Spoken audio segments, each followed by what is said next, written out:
Aksi seorang wanita yang diduga membakar Al-Quran dan melakukan penghinaan terhadap Sang Pencipta viral di media sosial. Pasca viral, kini pihak kepolisian telah memeriksa seorang perempuan yang namanya terdapat dalam konten pembakaran Al-Quran. Sudah kami periksa, kata Asis saat dikonfirmasi pada Minggu 23 Mei 2021. Polisi sudah memeriksa perempuan yang diduga sebagai pelaku pembakaran. Saat diperiksa, perempuan bernama Farhana, 22 tahun itu mengaku tidak pernah membuat konten pembakaran Al-Quran.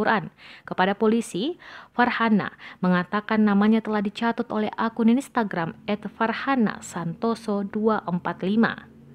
Dikutip dari tribunjakarta.com, kabar pembakaran Al-Quran itu disebarkan oleh salah satu akun di media sosial Instagram. Dalam video yang beredar, terlihat api membakar setengah Al-Quran dan ada juga kata-kata tidak pantas yang ditulis di halaman kitab suci itu. Beberapa akun Instagram lain bereaksi dengan membagikan tangkapan layar pembakaran dan membagikan ulang konten tersebut. Terdapat pula foto KTP seorang perempuan yang beralamat di Kebayoran Lama, Jakarta Selatan yang diduga pemilik akun tersebut. Dalam KTP itu tertulis nama Farhana, seorang perempuan kelahiran Jakarta 25 Juli 1998. Ia beralamat di Peninggaran Timur 2, Kebayoran Lama, Jakarta Selatan.